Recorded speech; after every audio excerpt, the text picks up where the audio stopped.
This is The Wheel Weaves, a Wheel of Time podcast with no spoilers.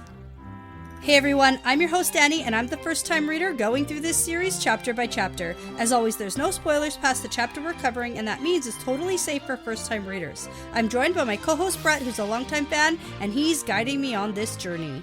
We'd like to thank and acknowledge our executive producers, Brandy and Kirkwood, Sean McGuire, Yanis, Albert Lorenzo, LightBlindedFool, Green Man, Deyvis Ferreira, Margaret, Big C, Bennett Williamson, Dylan C, Hannah Green, Noralia, Jordan Gower, and Geof Searles. And before we get into things today, we just want to thank and welcome Moo H and Toby to the Wheel Weaves Patreon team. Thank you so much for your generosity and your support. We really, truly appreciate it.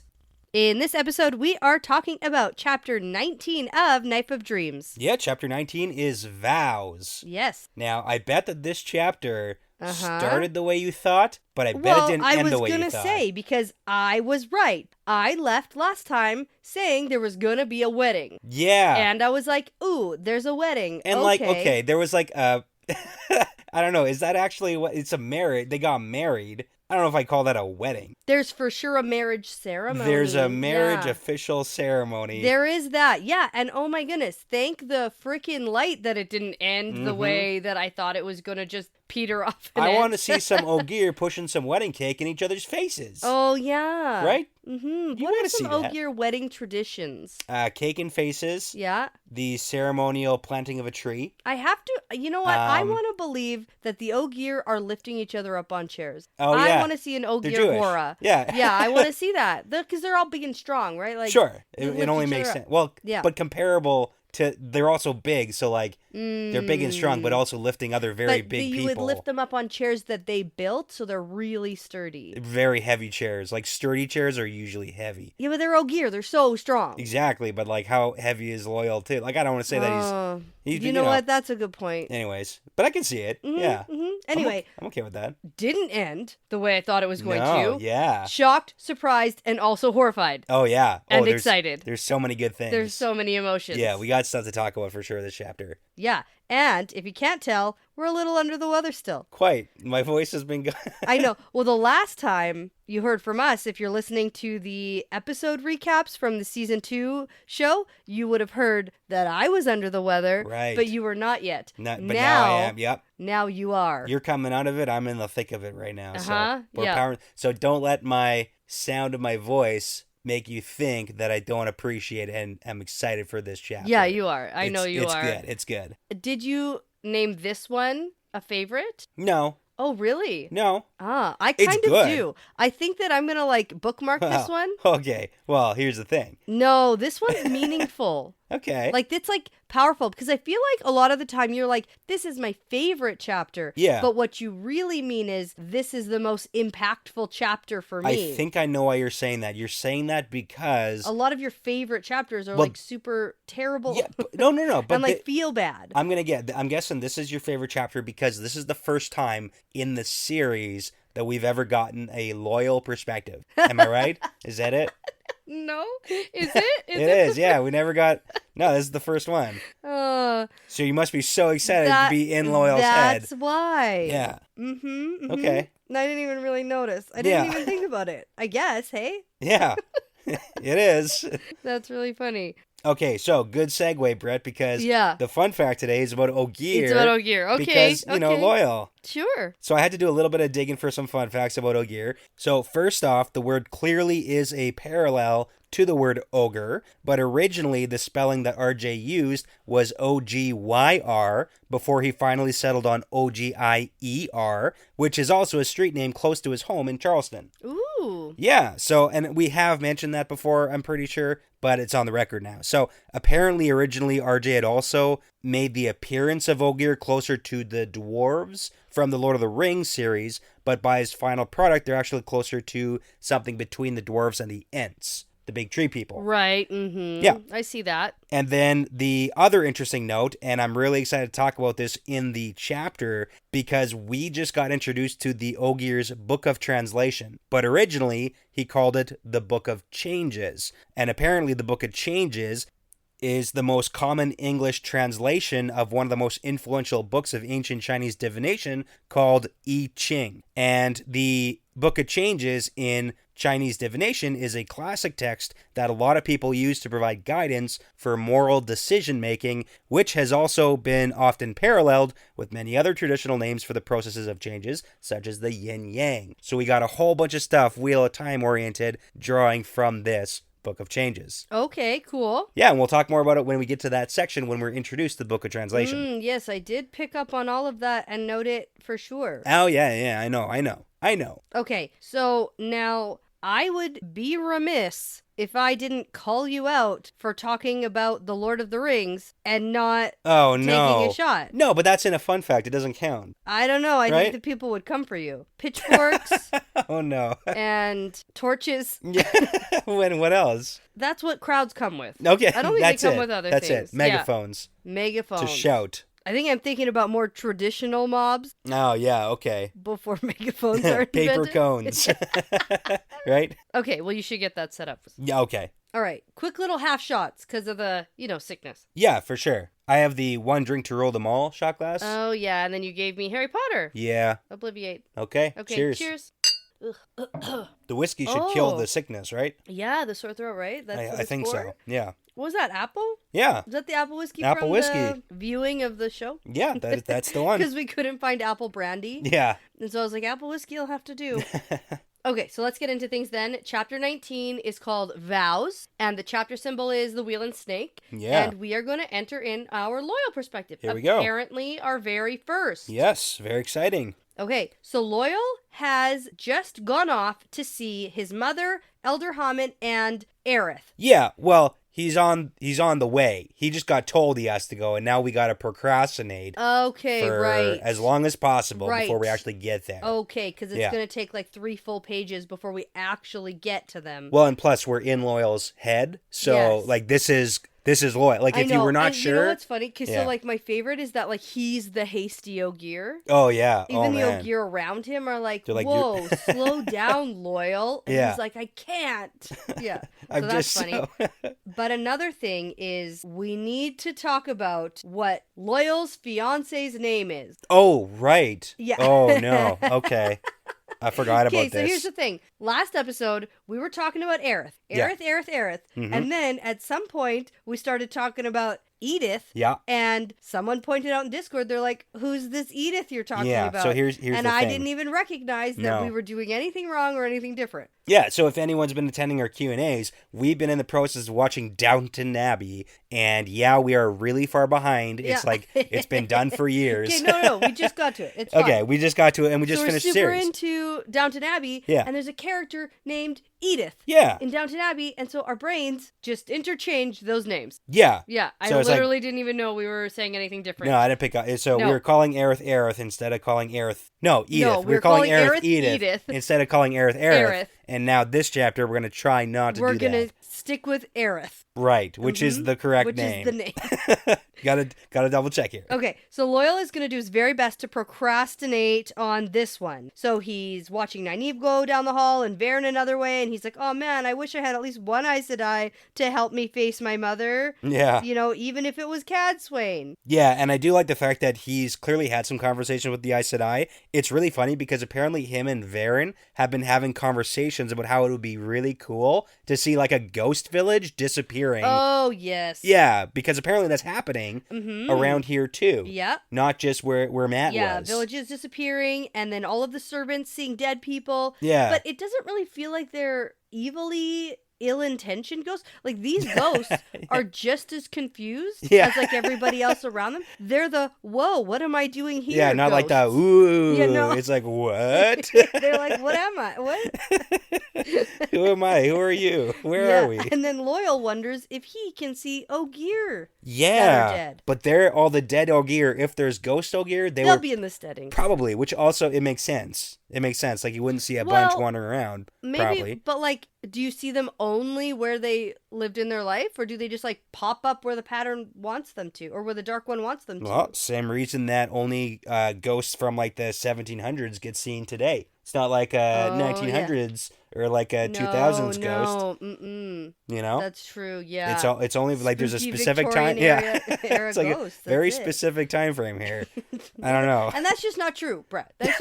That's just like movies. Okay.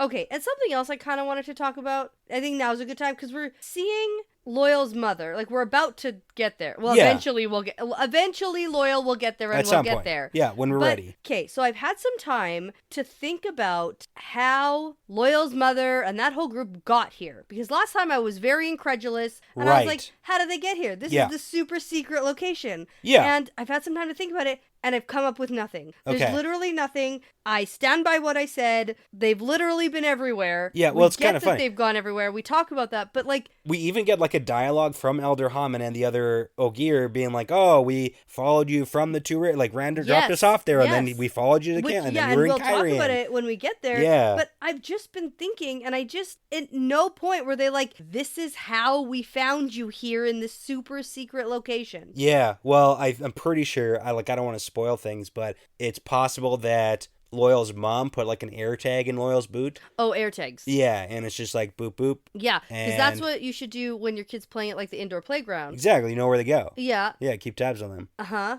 I'm pretty sure that's what happened. You know what? Okay. Tracker beacon. Yeah. Tell me that doesn't exist in the Wheel of Time universe. No, you can't because it does. Exactly. Aes Sedai GPSs. Right. We have seen that. I'm just saying. Yeah. Except that nobody explains that at all.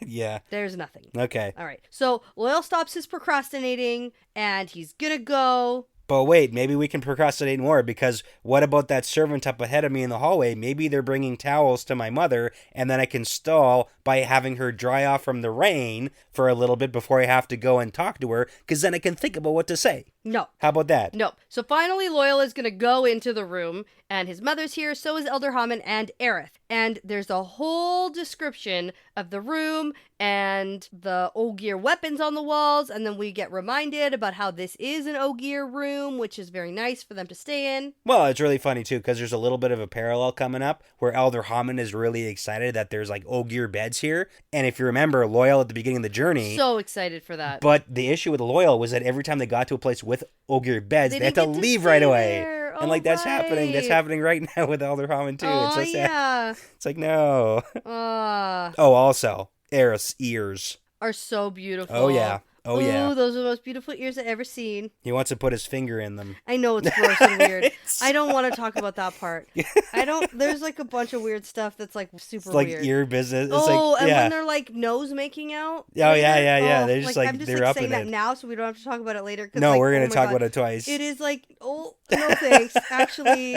No, cool for you guys. Is it worse because they're like 90 years old? Is it worse because of that, or is that better? It's worse because they're like not human, and like it feels weird. I don't know. It just feels weird. Animals have, it's. It just. I'm not calling saying they're animals. It's just like everybody does it, I don't need to hear about it though, You're totally a naive. Am I being a prude? I feel a little bit prudish, but I just I can't get past the weird Ogier making out. Yeah, no, I also I understand it, and it's pretty funny. Ugh, gross. Okay. Anyways, okay, here we go. Oh, this is where we get the recount of the travels of this little trio who have walked a long way. Mm-hmm. Like, holy moly. Steading Sofu to Camelin, and then ran to the two rivers, and back, and then they went to Kyrian or whatever. So, well, she's a great walker. Yeah, they're good at walking. But now his mother wastes no time and says, "So there you are," and is like so mad at him. Oh yeah, but I do like because there's like a whole interjection. There's a whole big dialogue here, but Aerith keeps chiming in, being like, "Ooh, I heard about how heroic you're so heroic, you're so brave." Yeah. It's pretty good. And the Aiel said you were brave at Dumais Wells. Yeah. Then Loial's mom rants about how he's been foolish, like an idiot, fighting in battles and putting himself in dangers. And gambling. The worst thing yet. The worst thing you could possibly do. Remember way back in like book 1 or 2 in Faldara? No, Loial was like gambling with the Shienarans, or trying to, but they wouldn't let him because he was like too good. Oh, actually I sort of do. That was when Rand and Matt were being very mopey. Yeah. Yeah. And Rand was kind of being mean because he was like pushing people away. Yes, that was the throwing stones business. business. Yeah. Okay. Anyways. That's funny. There's also like a lot of side plot information happening here too, that apparently Kovril, so Loial's mom, wants to get to the Great Stump. Wait, Loial's mom is named Kovril? That's the Kovril that they keep referencing in this chapter. Kovril is his mom. When you said Kovril earlier, my brain thought of that high lady. Kolavir? That's the one. She's dead. Yeah, that's the one my brain thought of. I don't remember things. She killed herself. Yeah, no, I remember now. She was going to be a farmer, and then she was like, nope. I'm not going to do that. I'd rather be dead. Thanks. I remember. Yeah. Okay, so Kolavir is not here. Is Loial's mom. Yeah. Kovril. Ghost Kolavir is not here. Oh, that would be neat, though. Okay. Elder Hammond. You know what? I said that whole thing about how it would be cool to know Maureen's dead for sure when her ghost pops up somewhere. I'm still on board with that. I want a ghost of somebody that we know who's died. Totally. I want that kind of. Can't. Not the 1700s. No, here in this book, Brett. Gosh. Like, not in my basement. Ugh, now I'm creeped out. Anyways, no, okay, here's the thing. I was in the middle of saying something important. So, Loial's mom wants to get to the Great Stump, like capital G, capital S, Great that's Stump. Like the big meeting, right? It's the big meeting. And then Elder Hammond doesn't think that they're going to make a lot of decisions for like maybe a year or two, because the Great Stump is like a big discussion panel, and we're just going to make decisions about stuff, and that's going to be important. Yeah, but don't worry, because the Ogier take like 1,000,000 years to decide on one thing. Well, Loial's mom says it's only going to take a month or two. Oh, that's fast. It's quite fast. But enough of all that now, because it's time to get down to real marriage business. Yes. It's business time. Yeah. Here we go. Marriage business. So, Loial's mom says, Elder Hammond, if it pleases you, perform the ceremony right now. Do it. Do it. I was like, hey, listen, clearly Loial and Aerith are really into each other, and they clearly do want to get married. Yeah. But my issue here is that neither one of them have, like, said that out loud. Like, at least to each other. Yeah. Or even to the people who are about to marry them. But I mean, like, okay, I understand that different cultures have arranged marriages and different traditions and different ways of doing things. And so I'm not going to be, like, too upset, especially because Loial is kind of on board. It seems to be like a good match, but Loial is Loial's only hang-up is he's pretty confident that Aerith is going to drag him off to the steading and his adventures are over. But I mean, I don't think so. I have a lot of examples in this chapter where Aerith is clearly going to be all right with Loial continuing his adventures. Well, because it's like she's like my hero and stuff like that all the time. Yeah, she's olive oil. I know. I understand. A little bit. Yeah. No, I mean, that's a good takeaway. But plus, they're like 80 and 90 years old. So, like, it's time. Yeah, except my favorite is that Loial is trying to grow his little beard. Oh, yeah, and his mom yells at him and is like, you shave that off right now. Mm-hmm. But isn't there, like, other implications about a Ogier having a beard? Well, it's like you're not supposed to do it until you're older, and, because Elder Hammond, old and wise, has long mustaches and stuff. So it's like a little bit maybe he's jumping the gun on assuming that he deserves to have it. It seems to be like a lot of that in the Ogier culture too. Yeah, okay. And then to be fair, Elder Hammond does take a minute to ask Aerith if she's ready for marriage. He does. And she's like, yes. He asks her. He doesn't ask Loial. It's not about him. It's not about him because he's about to have a wife who can just, like, take care of him. Exactly. So it's fine. Go. Get her done. Except, let's do this. I love the immediate tension between the daughter-in-law and the mother-in-law. Well, keep in mind, they've been walking together for how long? At this point? Oh, no, I don't mean like personality tensions. I mean, every time Loial's mom tries to address Loial. Oh, yeah. And then Aerith's like, well, excuse me, he's my husband now. Well, it's like the power shifts from like, it's like your mom gets to tell you what to do until your wife gets to tell you what to do. So, love that. Holy moly, that happens immediately. But it seems like Aerith has been friggin' waiting because you have to assume this entire walk, the entire time. She's like, as soon as he's mine, I get to care. That's why she's like putting up with all of this. Yeah, yeah. But she also is ready to take a husband, especially one with such beautifully long eyebrows. Wow. Oh my goodness. Love that. Yep. Okay. Okay. Here we go. Let's do this. Serious business. And it's done. Yep. Married. They do the vows, and that's it. Yeah, it's actually like pretty like traditional, almost like Western marriage ceremony. Under the light and by the tree, do you treasure, esteem, and love we don't have to go through the whole thing. There you go, boom, done, married. That's fine. And then the only other thing is then the whole like you may touch noses, which is very well, it's like a kiss, right? Yep. There we go. And to be fair, this is where Loial's like, oh, her ears, I want to put my finger in there. Right. Oh, gross.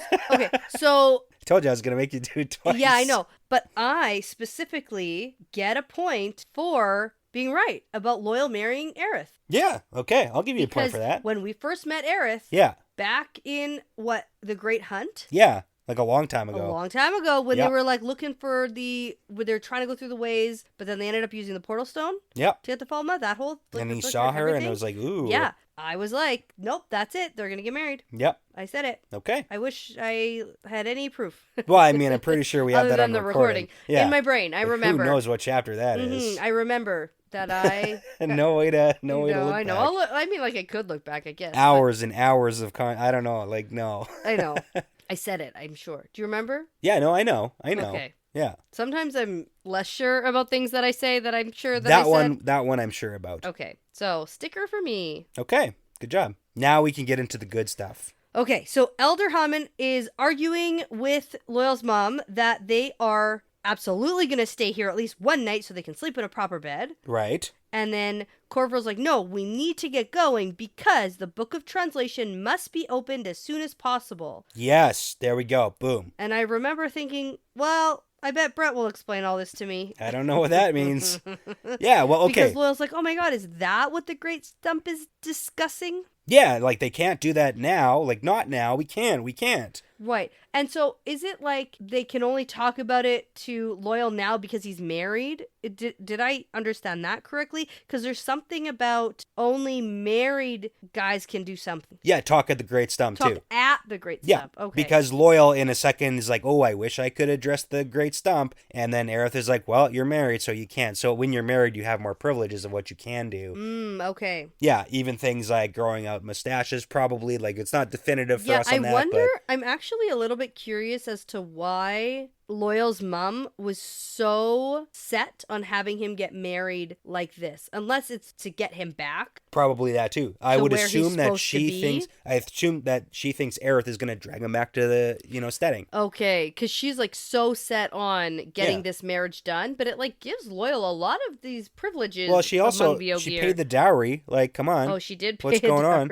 Yeah. I paid. No, I know. I was just wondering why she was like trying so hard to get this accomplished. Yeah. But maybe that makes sense. Back to it. So, Book of Translation. So, it's a really interesting concept, and it hasn't been mentioned yet from the Ogier about the Book of Translation. No. But since Loial is astounded that it might happen, that it's going to be like opened in quotations. But Kovril says as a follow-up to that, we must leave this world eventually so we can come to it when the wheel turns. That is written, now is exactly the right time, and the sooner the better. So that actually implies that the Ogier are not from this world, and that they have a means to leave the world via the Book of Translation. Like they're aliens? And they can come back at some point, maybe also via the Book of Translation, the Book of Changes. What? So it's like this weird little thing. It's like a super meta thing in the Wheel of Time universe, because if you actually read The Warriors of Altai, which is Robert Jordan's before book, Wheel of Time book, the book that he said he was never going to release, and then they did after he died, and then they released it after he died. So yeah, there's like hints at his thought process of having people from like a different universe come into a new universe essentially, and the Ogier are like a remnant of that. Where the Ogier are not actually from this universe. Hate that. Which makes sense because like the Steading are such a weird thing. Oh gosh, I haven't had to think about stupid stuff like this the sci-fi stuff. It's like a callback to like the weird portal stone stuff. Yeah, I know. I really didn't like that. Do you remember that? So it doesn't have like I don't like it. I don't like this. Yeah, maybe you could use the word aliens, but like they're not from here, man. It's what? Okay. Like a different like portal stone world, or like we don't know. Like beam me up. But they're not like portal stones that they're leaving via the Book of Translation. They're apparently leaving this world. They're leaving this world so that in the future, like killing themselves. Is this a Kool-Aid situation? Well, it's so that they can come back though. It's written that they're going to come back at the right time. I know, but when we all just like blindly follow some prophecy that we're going to come back and we're all just going to like die right now. Yeah. Okay. This sounds less alien and more culty. No, you could say that about the ogre too, so. Okay. Okay, well. Anyways. Loial is super against this book being opened. Yeah. And so that leads me to believe that it won't get opened. Okay. Yeah. Okay. Fair. So I don't have to think about it or worry about it, so. Sure. Yeah. Well, I just trust Loial. Loial's like, can I talk there? And they're like, no. Wait, maybe. What do you have to say? Yeah, we'll see.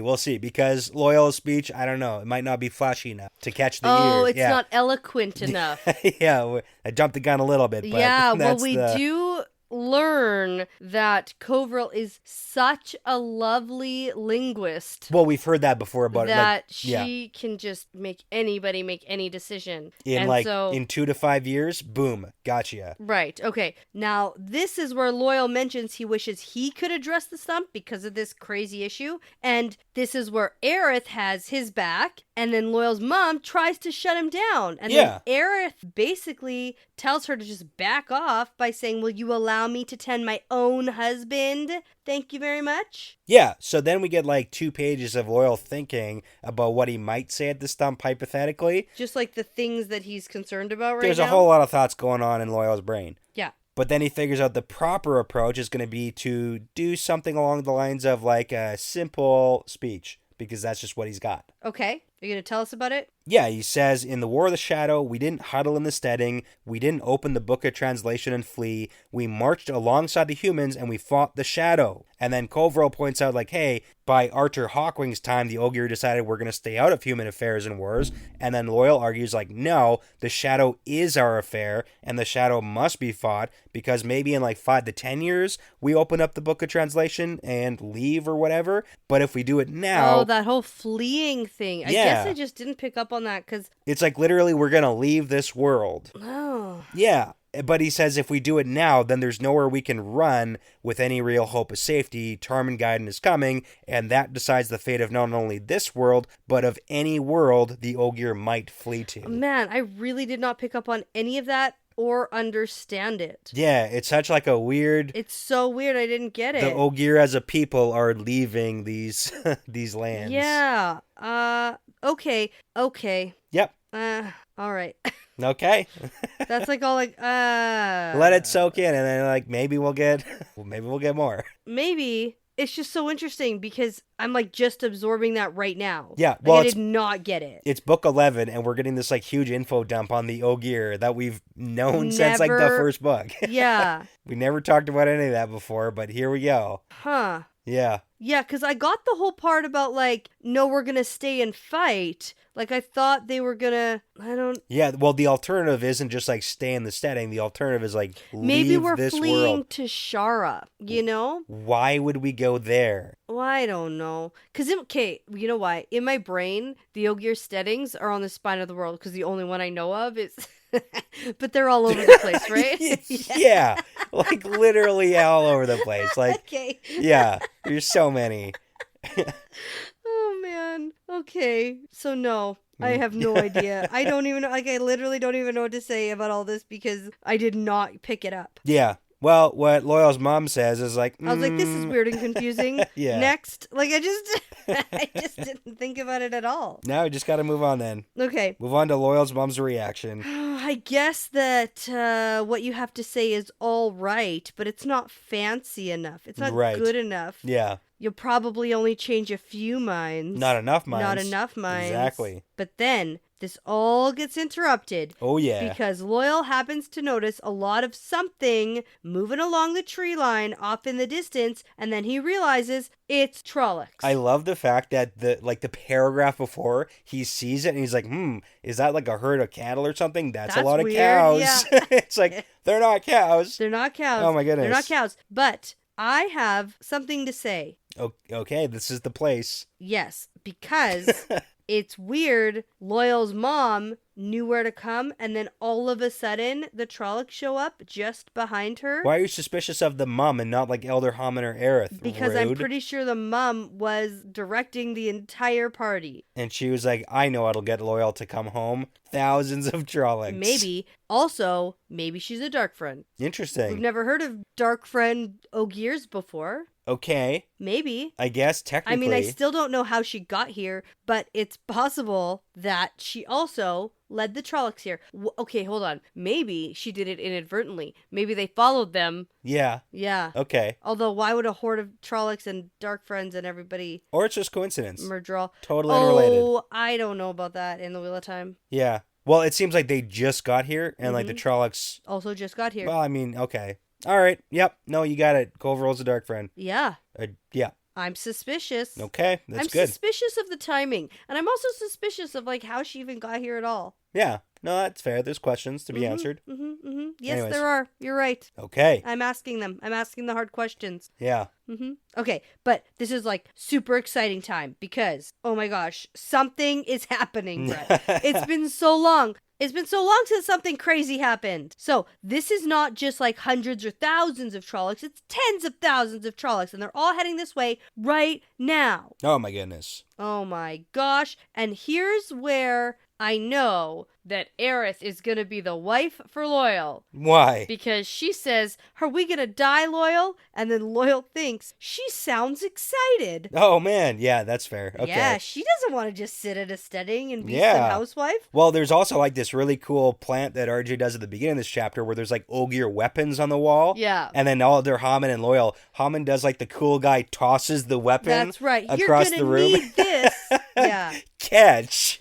And then Loial catches it and they go sprinting down the hallways. It's a pretty cool scene. I like it. It's good. So Loial's like, I gotta warn Rand and the others. Yeah. Because we need Ashaman and Aes Sedai. They're the only thing to save us now because we have so many Trollocs. And yeah. This is so good. I like this type of attack because it's a callback. We haven't been scared of like Fades and Trollocs for so long. It's been like Forsaken who are the ones It's almost like, as attacking. if after the initial like Eye of the World holdback of the almost equivalent force of Trollocs got pushed back by Rand from the Eye of the World siding. Yeah. The Blight retreated for, I don't know, a year and a half or so. Yeah. To gather troops for the upcoming last battle. Okay, but here they are now in this like random place. Well, now it's go time. Oh, okay. Like the last battle isn't just necessarily one big, Yes, it is. one big fight on a battlefield. Yeah, it is. It's the final push, right? So this is the lead up. This is this isn't the last battle. No. But what I want you to think about is don't think of the last battle as like one fight that's going to take place over a day. I'm going to. It's the final push. push. It can be more than a day, but it'll all be like the last, like the thing. The last hurrah, the last like, ooh, we're gonna get him. But I'm just saying. Okay. There's some indication like this is the. Pieces are being moved in place. Like it's go time. I'm gonna think of it as one battle. Thank you. Okay, all right. One big one. Last one. You do you. Whatever works. Maybe it'll be the last one for everybody everywhere. Yeah. Yeah. Maybe. Like all at once, Yeah. Kind of thing. I don't know. Okay, I feel like I have a little bit of time before I need to think about that. Okay. Yeah. Yeah, that's fair. But all I'm saying is this kind of attack, it's exciting, right? Like, it's like we're back to like, ooh, a lot of Trollocs, and that's scary. Oh, yeah, right? For sure. No, I agree. But okay, here we go. We're going to get going. The Ogier are going to run down the hallway, up arms, and fight the Trollocs or something. Yeah, it's like the old-timey battle cries of the Ogier that haven't been called for a long time. Yep. Yeah. And again, Aerith does the my hero thing. Yeah, so she does. she's digging it. I know, it's good. All right, so let's take a quick break. We'll give our throats a break. We'll replenish our beverages, and then we'll come back for the next perspective. Yeah, here we go. Okay, so we're back. Yeah. I got some tea. Feeling good? With? Okay, there's a little... Brandy. Yeah, and? whiskey. Yeah, there you go. A little bit. Okay, plum brandy and blackberry whiskey in the tea. Yeah, no, it's good. Nice. It's good. You know, you just don't get to be like, ooh, I'm just drinking tea. No, brandy in the tea is a Wheel of Time drink. For sure. I'm not disparaging it. No, I'm just saying. It's got to be forthcoming. Okay, stop putting it off. We got to talk about Rand. No. There's more important things than this. There are so many interesting things we got to talk about. Yeah, definitely. Okay, let's do it. So Rand is in the middle of telling Logain that he'll take care of Tyr himself. And I was like, oh, we're back with this. Yeah. Okay, so while Logain can be off doing something else, blah, blah, blah, blah. And his sentence is interrupted by the sense of a smell of rotting garbage. Yeah, because you remember... Rand's a warder. Yeah, I did remember that. Yeah, warders can, sense shadow spawn if they're in the vicinity. Turns out it's a bad smell. Yeah, it smells like garbage. Cool. Gross. Makes sense. Yeah. Also, maybe, tens of thousands of Trollocs just smell like garbage. It also might be that. It also might be that. Never know. But it's probably the warder thing. Probably that. Because it's a split second before Cadsuane is like, oh, shadow spawn. Right, yeah. And that's the whole thing, is warders should be able to feel it even before Aes Sedai. Or I guess smell it, sense it, whatever. Yeah, smell, sense, same thing. Okay, so... And then, at that point, Rand can hear the Ogier shouting through the manor house. Yeah, because they're charging around trying to warn everyone, hey, there's Trollocs, look out. Yeah, okay. So we have 1 trillion Trollocs and maybe 30 to 40 Murdral. But this is another one of those instances for me that the actual number feels so meaningless. Sure. Because if you told me there were 100 Murdral or something, I'd be like, wow, that's a lot. Yeah, or and it's closer to 100,000. And if you're 1,000 Trollocs, I'd be like, wow, that's a lot. But then if you were 100,000, I'd be like, that's also a lot. They're all big numbers. I know. And the way that we go about killing them and stuff, by the lots. Yeah. You know? Yeah. It's just the numbers doesn't matter as much. So I think just the biggest implication here is that there are, this is a full-fledged assault from the shadow trying to assassinate Rand right now. That this is a force that they could muster that they think might do the trick, and had Rand not had the Ashaman and Aes Sedai here, possibly could have. Oh, for sure. Yeah. Well, and also... Minus just, leaving via also, gateway. Though... Yeah. Because, you could... If it was just him. Let's pretend that Rand keeps control of the power. Sure, okay. What was he gonna do? Yeah. Right? That is as effective as this. Maybe nothing. Maybe Rand doesn't know anything as effective. So I'm gonna preface everything I'm about to say with, I originally was super pumped. Okay. I was very excited and totally on board. Yeah. And then I'll explain the moment that I was like, oh, not so good. Okay, let's get into that then. Here we go. Because this is what I've been talking about, right? Yeah. Because specifically, this whole Lews Therin trying to grab for the power. Yeah. And I've been on Lews Therin's side. For sure. I'm he's funny. He's kind of crazy. It's charming, right? But, he clearly knows what he's doing with the power. I was like, is it really that big a deal if he gets it and you don't? Sure. Right? And I'm like, yeah, just let him have it. And for the first part here, for most of it, actually, I'm like, see, I was right. Yeah. Right? Yeah. And then I'll leave it there. Okay. I'll just leave it at that. Okay. Yeah. Just remember the ending of Lews Therin, how that ended. Well, how it ended I do. That's part of it, because he even says to Rand, I'm going to turn myself into a mountain right now. Yeah. And let's do it. Rand's like, no, I don't want to be another mountain right now. He would rather not be a mountain.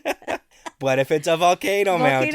I don't want to do that either. Anyways. So yeah, Rand, before we get to that point, Rand starts to sense a whole bunch of people starting to channel, because all the Aes Sedai and all the Ashaman are like, yo, we gotta do something, and nobody needs to really wait for order. It's just a free-for-all, light them up. Right, and then we get Logain making a snarky comment do you intend to help or just watch? And then My Lord Dragon. Rand's like, oh, right, okay. Yeah. You want him to what? You want him to do something? Okay. Yeah, and at what point does Rand say something snarky to Logain did you give permission to your Aes Sedai who have to obey you that they're allowed to channel to defend themselves? Yeah, right? It's in there too. Yeah. And he's like, well, yeah, no, duh. I did make sure they can do that. Yeah. So Okay, so then this is where Rand takes a deep breath, takes a moment to hold the sides of the window. He's got to like steady himself. This is how bad this has gotten. So even though we get later the tidbit about how Saidin is clean and it feels good, it doesn't feel all gross and oily, but he's still having crazy dizzy spells when he tries to embrace the source. Yes. Yeah. And they actually told us that last time we were with him, but we actually didn't talk about it. Yeah, no, and that's been a recurring thing with Rand, but that's also, like, he's got a bunch of other issues going on in his brain, too,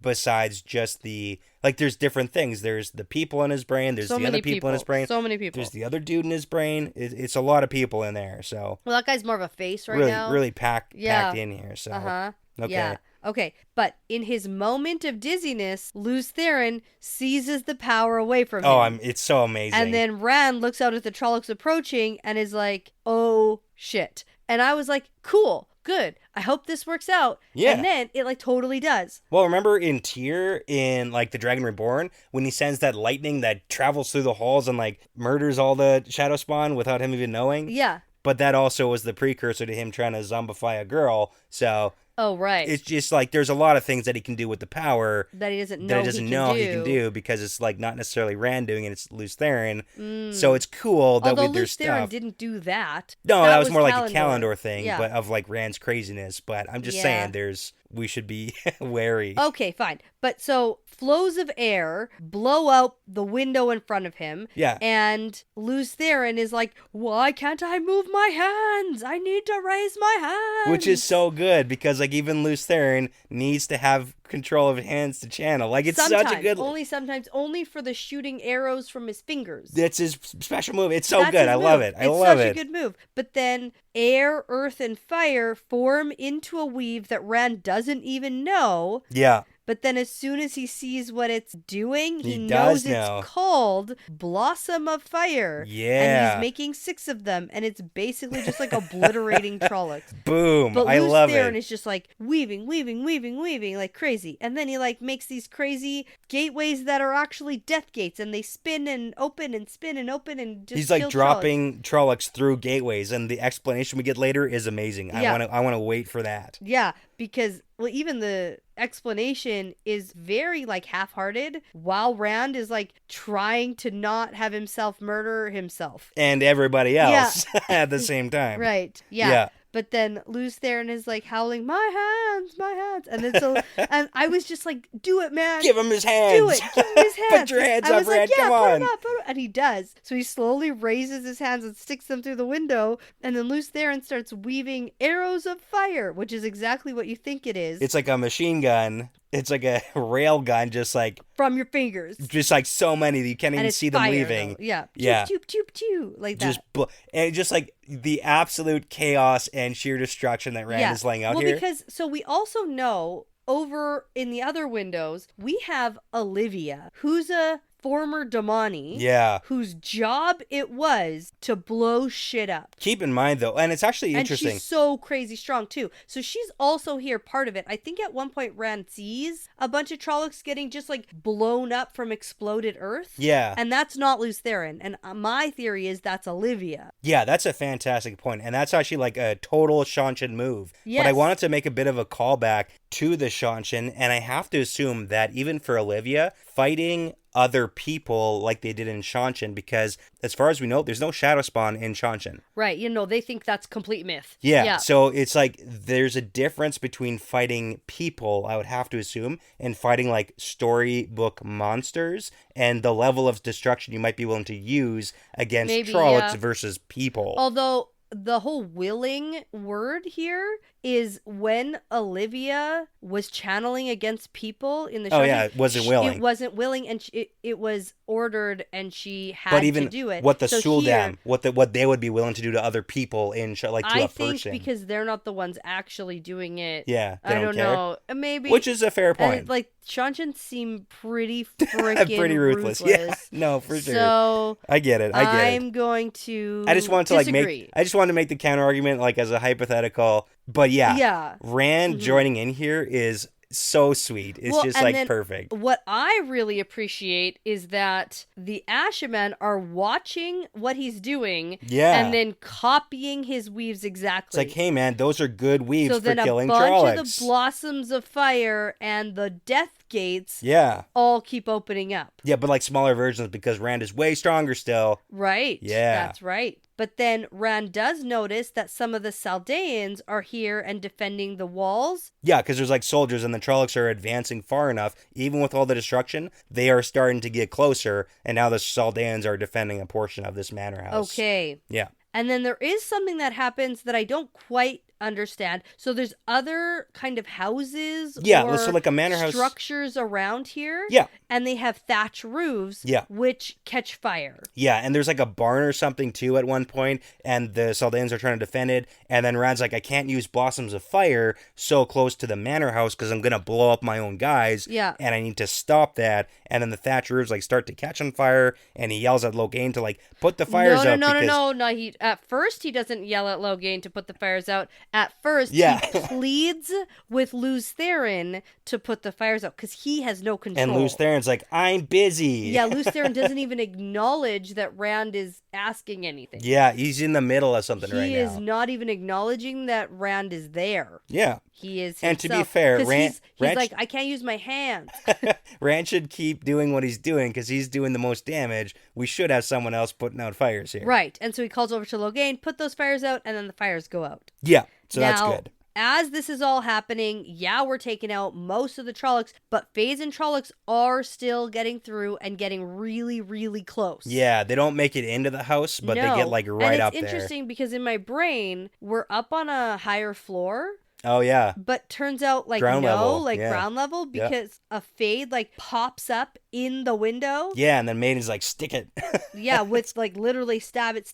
They have to kill it, and then Rand puts a jillion fires of arrows through the body of the... Yeah, just to make Fade, sure. just to, like, put it down. You're good. Mm-hmm. Now... Finally, after all the craziness that actually goes on for a while. Big battle scene. Yeah, so it goes on and then it finishes. Rand realizes Lews Therin has stopped channeling and so have the other Aes Sedai and Ashamen. And then Lews Therin is not releasing saidin. Yeah, and Rand's like, hey, LTT, man, like, we're done. We did it. We're done. Let go. And up until this point, I was like, see, wasn't that better that we let him have it? It's like, technically, yes, for the mass murdering killing of Trollocs and Fades, yeah, let's let LTT be in charge because he's good at it. I think that my whole understanding of this is that the relationship is much more reciprocal than it like actually is. Yeah. And I know that now.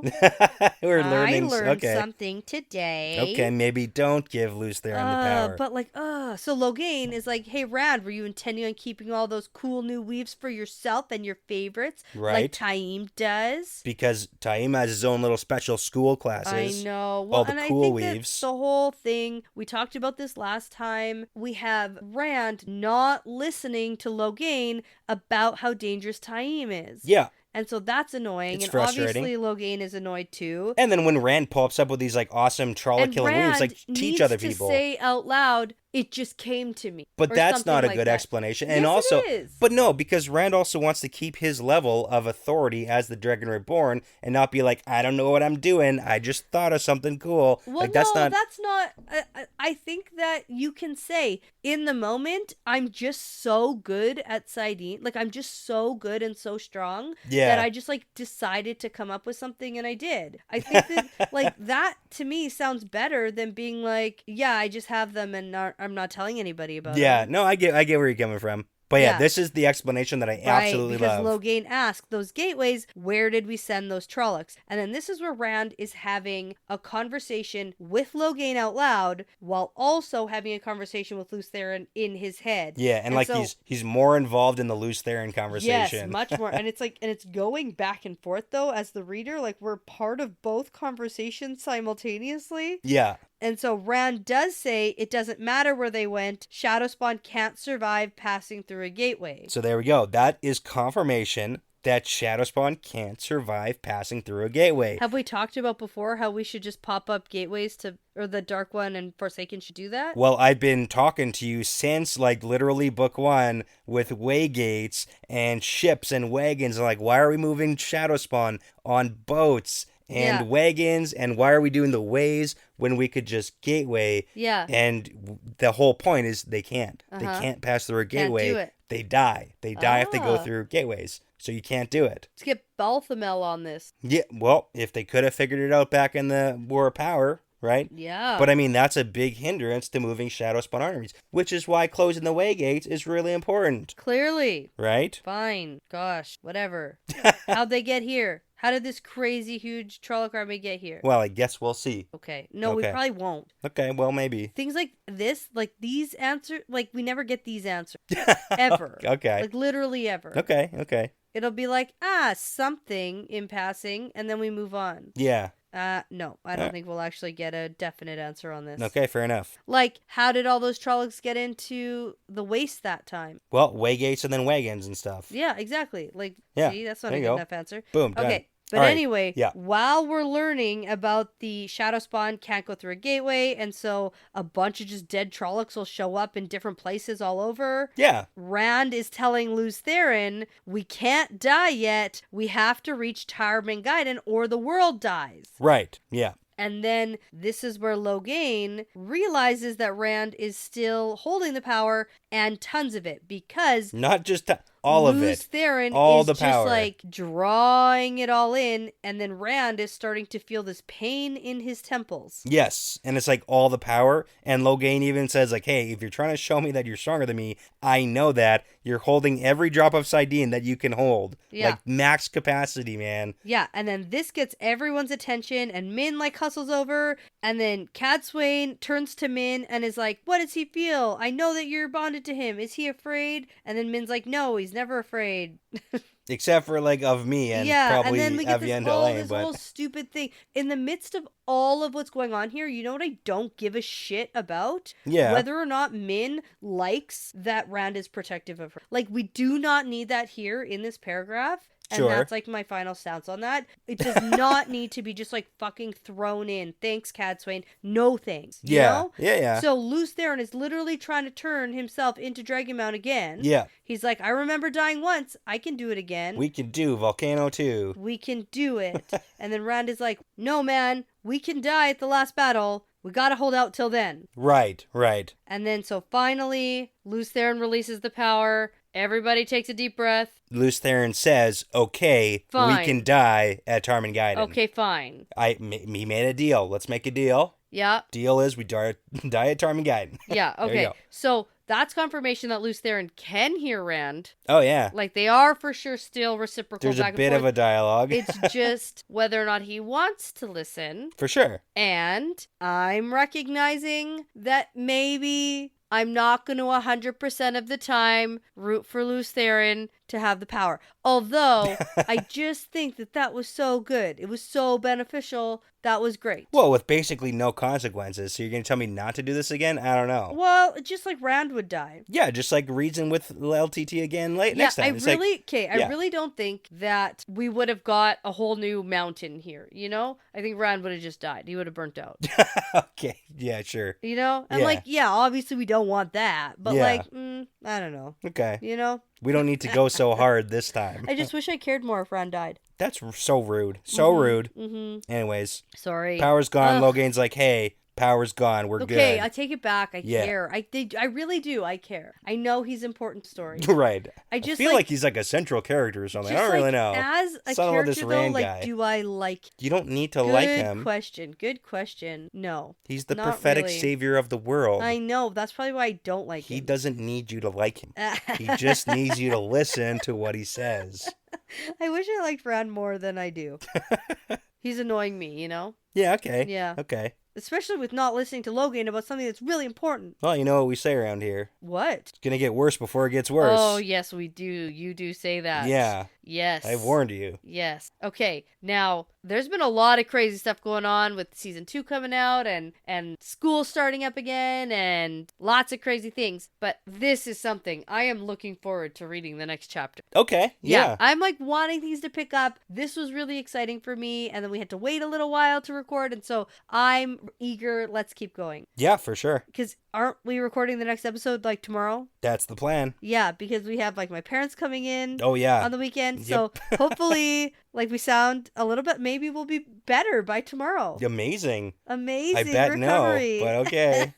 The whiskey. So that's like a super fast turnaround. So I get to go like read this chapter tonight like a normal person. For sure. And then record, and then I get to read another chapter. Oh my goodness, spoiled. Wow. Okay. So I'm correct though. 1 chapter. Yep. For the next episode. For the foreseeable future. I will tell you when it's back to 2. I know, but then all of a sudden it like sneaks up on me, you know? And I'm like, oh, it's now. It's not going to this time. Oh, okay. Aw. No, for a good thing. There's lots to talk about in each chapter. Like, this is a good book. And we're in the second half now. I've been waiting for it to be a good book, so I'm excited. It's all either uphill or downhill from here. Depending on how you view that saying. Exactly. Mm-hmm. Yeah. Cool, man. Okay, so before you try to turn yourself into Dragonmount the sequel, I'm going to say that this is part of the pattern now. Yeah, it's part of the pattern. Thanks so much for listening to this episode. The Wheel Weaves is hosted by Dani and Brett, edited by Dani and Brett, and produced with Dani and Brett, with Passion Socks, Cody Fouts, Benjamin, Michelle O'Brien, Jamie Young, Megan Smiley, Jared Berg, Ricky Morissette, Lance Barden, Charlie Haz, Adam, Marta Thier, Michelle Forbes, MKM, Antoine Benoit, Lawrence Bradley, and Eric Reed, with music by Audionautics. Be sure to check out our Patreon page if you're interested in supporting us and the podcast. We'd love to send you some Patreon exclusive merch as a thank you. Plus, you'll gain access to our episodes earlier than everyone else. And at the time of recording, we have over 45 bonus episodes for your listening pleasure. Find all that and more at patreon.com/thewheelweavespodcast. For general information about our show, like how to send us shot glasses, how to join our Discord, and how to get in touch with us, visit thewheelweavespodcast.com. And as always, be sure to give us that 5-star review because it really does make a huge difference in helping other people find us. And tell a friend, Riyadh, because referrals really are the best compliment. Thanks again for listening. This really is part of the pattern now.